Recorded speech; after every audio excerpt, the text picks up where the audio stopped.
Right right మళ్ళీ వస్తారండి మీ దగ్గరకు కావాల్సిన సమయం ఉంది. ఇప్పుడు బీజేపీ నాయకులు ఉన్నారు కృష్ణారెడ్డి గారు మనతో పాటు. కృష్ణారెడ్డి గారు నమస్తే అండి. నమస్కారం సార్. కృష్ణారెడ్డి గారు, సరే హైకోర్టు ఏం చెప్పిందా లేకపోతే పీసీ ఘోష్ కమిషన్ ఇవన్నీ పక్కన పెట్టండి. అనేక సందర్భాల్లో బీజేపీ మంత్రులు కూడా చెప్పారు పార్లమెంట్ సాక్షిగా కాళేశ్వరాన్ని ఏటీఎంలా వాడుకున్నారన్న సందర్భాలు ఉన్నాయి. అదేవిధంగా కాళేశ్వరం విషయంలో ఎందుకు కావాలని చెప్పి కాంగ్రెస్ ప్రభుత్వం ఊరక బలహీనమైనటువంటి స్టేట్మెంట్లు బలహీనమైనటువంటి వాదనలు వినిపిస్తూ ఉంది అంటూ కూడా చెప్తా ఉన్నారు. సరే సిబిఐ సిబిఎం ఇవన్నీ కూడా కేంద్ర ఆధీనంలో ఉంది కాబట్టి ఎందుకు ఈ విషయంలో కావలసినంత పట్టుదలగా గట్టిగా ప్రయత్నించట్లేదు? వాస్తవంగా అసలు కాళేశ్వరం సంబంధించిన విషయంలో అవినీతి జరిగిందా? మేడిగడ్డ సంబంధించిన విషయంలో ఏం జరిగింది? ఏమంటారు ఓవరాల్?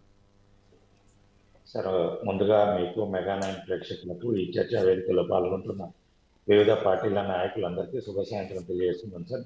ముఖ్యంగా కాళేశ్వరం అనేది బీఆర్ఎస్ ప్రభుత్వం వచ్చిన తర్వాత చేపట్టిన తర్వాత దాన్ని మొదలుపెట్టిన రోజు నుంచి కూడా దాని మీద ఆరోపణలు అనేవి కంటిన్యూస్ గా రావడం జరుగుతుంది సార్. దాని మీద అవినీతి జరిగింది అనేది వాస్తవం అనేది ఈ అందరికీ తెలిసిన విషయం. ఎక్కడ జరిగింది, ఎవరు చేసిండ్రు అవినీతి అనేది, కేసీఆర్ కుటుంబం చేసిందా, మంత్రులు చేసిండ్రా, అధికారులు చేసిండ్రా, ఎవరు చేసిండ్రా అనేది స్పష్టంగా తెలియాల్సిన అంశం ఉంది. కాళేశ్వరం వచ్చిన అవినీతి ఆరోపణలు వచ్చిన రోజు నుంచి ఆనాటి బీఆర్ఎస్ ప్రభుత్వం పూర్తి స్థాయిలో తిప్పికొట్టలేకపోయింది అనేది నా ఉద్దేశం సార్. ఎందుకంటే ఇది ఒక రోజు 2 రోజులు దాని మీద వచ్చిన ఆరోపణలు కాదు సార్. ఇప్పుడు ఇందాకనే మన రామ్మూర్తి గారు చెప్పారు, చాలా ప్రాజెక్టులు జరిగినాయి, ఆంధ్రాలో జరిగినాయి, తెలంగాణలో జరిగినాయి, ఇంకా వేరే ఇతర ప్రాజెక్టులు కూడా జరిగినాయి. మరి అక్కడ ఇంత పెద్ద మొత్తంలో ఆరోపణలు రాలేవు. కాళేశ్వరం మీదనే వచ్చినాయి అంటే దాని కాలకు చిహాయ్ అన్నట్టే ఉంటుంది వ్యవహారం. ఎందుకంటే నిప్పు లేకుండా పొగరాదు అనేది ఒక సామెత ఉంటుంది. అక్కడ అవినీతి జరగకుండా ఈ ఒకటి రాలేదు. వచ్చింది కూడా మనము చూసినాము. ఏసీబీలు పట్టుకున్నప్పుడు ఒక ఇంజనీర్ల దగ్గరనే గవర్నమెంట్ వాల్యూలు ఉన్నాయి 600-700 కోట్లు గవర్నమెంట్ వాల్యూలు అంటే మార్కెటింగ్ వాల్యూలో అది 1000 కోట్లలోకి వెళ్ళిపోయే పరిస్థితి ఉంది. ఒక అధికారులే 2-3 అధికారులే దాని మీద అంతా అవినీతి చేస్తే దాని మీద 9.5 సంవత్సరాలలో సుమారుగా 100-150 మంది ముఖ్యమైన ఇరిగేషన్ అధికారులు పనిచేసిండ్రు, కింది స్థాయి అధికారులు పనిచేసిండ్రు. మరి ఎంత అవినీతి జరిగింది అనేది ఇంపార్టెంట్. ఇంకోటి 80 కోట్లు 80,000 కోట్లు అనేది రామ్మూర్తి గారు చెప్తున్నారు. కానీ పూర్తి స్థాయి ఒక కాళేశ్వరం ప్రాజెక్ట్ అయితే కాదు, దాని మీద ఇందాక చెప్పిండు ప్రాజెక్టులు ఎన్ని మొత్తం దాని మీద అనుబంధ సంబంధంగా నిర్మించిన వాటితోటి పూర్తి స్థాయి వ్యయం వచ్చేసి 1,87,000 కోట్ల వ్యయం, ఇంక్లూడింగ్ కాలువలు అనుకుంటామా, సుందిల్లా అనుకుంటామా, మల్లన్న సాగర్ అనుకుంటామా, ఇంకేది అనుకుంటాం, పూర్తి స్థాయిలో 1,87,000 కోట్ల వ్యయం చూపించడం జరిగింది. అది అప్పు తీసుకొచ్చింది 80,000 కోట్లు కావచ్చు, కానీ గవర్నమెంట్ తెలంగాణ ప్రభుత్వం నుంచి యూజ్ చేసింది కూడా ఉంటుంది. దీని మీద పూర్తి స్థాయిలో దర్యాప్తు జరపాల్సిన అవసరం ఉంది. ఇది ఎంతసేపు ఏంటంటే కాళేశ్వరము అవినీతి అంశం ఏంటంటే రాజకీయ అవసరాలకు ఉపయోగపడుతుంది, కానీ దాని మీద పూర్తి స్థాయిగా తప్పు జరిగిందా లేదా అనేది నిర్ధారణ చేయాల్సిన అంశం కాంగ్రెస్ ప్రభుత్వం పైన ఉంటుంది. ఎంతసేపు ఆరోపణలు చేసుకుంటూ బదనాం చేసుకుంటూ తప్పించుకునే ప్రయత్నంగా రేవంత్ రెడ్డి గారు ప్రభుత్వం ఉండదు. ఎంతసేపు ఏంటంటే దాని మీద నిజ నిర్ధారణ జరగాలి.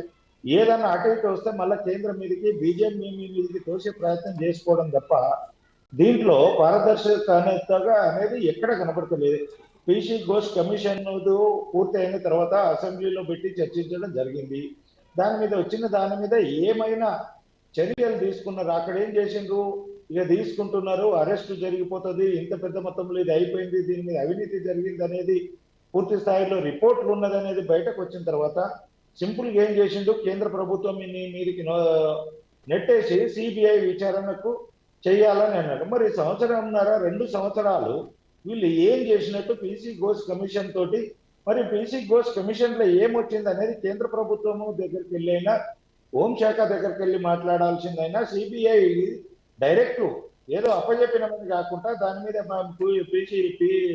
పీసీ ఘోష్ కమిషన్ ఒకటి ఏర్పాటు చేసినాము, 2.5 సంవత్సరాలు మేము దాన్ని కాలయాపన చేసినాము, రాజకీయ అవసరాలకు దాన్ని వాడుకున్నాము. ఇప్పుడు మీరు ఈ రిపోర్ట్ వచ్చింది, దీని మీద పూర్తి స్థాయిలో దర్యాప్తు చేయమని సిబిఐకి ఆ రిపోర్ట్ ఇచ్చి ఏదైతే పారదర్శకంగా మీరు దర్యాప్తు చేయమని ఏమైనా కేంద్ర ప్రభుత్వం ఏం లేదు మీరు దర్యాప్తు చేయమని ఒక లెటర్ రాష్ట్రము అయిపోయింది. ఇక బీజేపీ ఏం పట్టించుకుంటలేదు. ఏమనంటే కిషన్ రెడ్డి గారు 24 గంటలలో దాని మీద తెలిసేస్తే ఏ దర్యాప్తు కూడా 24 గంటలలో చేల్చేది ఉండదు. దాని మీద సమగ్రమైన విచారణకు పూనుకొనే విధంగా మేము చర్యలు తీసుకుంటామని చెప్తారు. కానీ దాన్ని ఏదో విధంగా వక్రీకరించేసి కిషన్ రెడ్డి గారి మీదకి బీజేపీ మీదకి రుద్దే ప్రయత్నం చేయడం అనేది డైవర్ట్ పాలిటిక్స్ ఉపయోగపడుతుంది. కానీ ఇది తెలంగాణ సమాజానికి ఏ మాత్రం ఉపయోగపడదు. దాని మీద జరిగిన అవినీతి అనుకోవచ్చు, అక్రమాలు అనుకోవచ్చు, ఏదైనా బయటకు వచ్చి తెలంగాణ సమాజానికి ఉపయోగపడే ఉంటుందా, లేదా అంటే రాజకీయ అవసరాలకే వీళ్ళు ఉపయోగించుకుంటారా?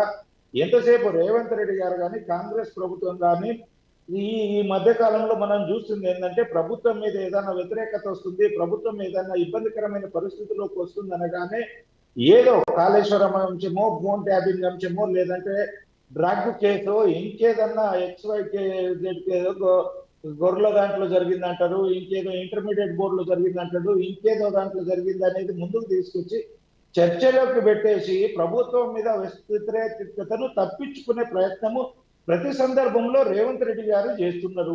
ఇది ఎన్ని రోజులు జరుగుతుంది? ఒక్కసారి ఇప్పుడు ఏదో నానా పులి వచ్చనే ఒక సామెత గుర్తుంటుంది మనం చెప్తుంటే. ఎందుకంటే ఏదో నాన్నను ఆట పట్టించడానికి నానా పులి వచ్చింది, నానా పులి వచ్చింది అంటే 2 సార్లు 3 సార్లు 4 సార్లు భయపడ్డట్టు 5వ సారి నిజంగా పులి వస్తుంది. కానీ ఇక్కడ తండ్రి పట్టించుకోడు. అక్కడ ఏం జరుగుతుంది? పులి వచ్చేసి చంపేస్తుంది. ఇక్కడ రేవంత్ రెడ్డి గారు చేస్తున్న వ్యవహారం కూడా అంతే. ఒకసారి నమ్మిరు, 2 సార్లు నమ్మిరు, 3వసారి నమ్ముతారు, 4వసారి కనుక రేవంత్ రెడ్డి గారికి కర్ర కాల్చి వాత పెట్టే విధంగా ఉంటుంది. ఏదైనా దర్యాప్తు చేస్తే పారదర్శకంగా ఉండాలి, ప్రజలకు దాని మీద జరిగిన అవినీతిని బయటకు తీసుకొచ్చే విధంగా ఉండాలి. మేము ఇగో అవినీతి ఆనాడు మేము మాట్లాడినాము, ఈ రోజు మా ప్రభుత్వం వచ్చిన తర్వాత ఇగో ఇంత ఇది చేసినాము, వాళ్ళు చేసిన అవినీతిని మేము రికవరీ చేసినామని చెప్పుకునే విధంగా ఉండాలి. కానీ ఎంతసేపు ఇది ఆరోపణలకే పరిమితమైతే కనుక తెలంగాణ సమాజము ఎవరిని క్షమించదు. అక్కడ అవినీతి చేసిన వాళ్ళను క్షమించదు, అవినీతిని చేసిన వాళ్ళను అడ్డం పెట్టుకొని రాజకీయం చేస్తున్న వాళ్ళను కూడా తెలంగాణ సమాజం క్షమించదని చెప్పేసి తెలియజేస్తుంది. రైట్ కృష్ణారెడ్డి గారు, రైట్ అండి. ఇప్పుడే జాయిన్ అయ్యారు కాంగ్రెస్ అధికార ప్రతినిధి కత్తి వెంకటస్వామి గారు మనతో పాటు ఉన్నారు. వెంకటస్వామి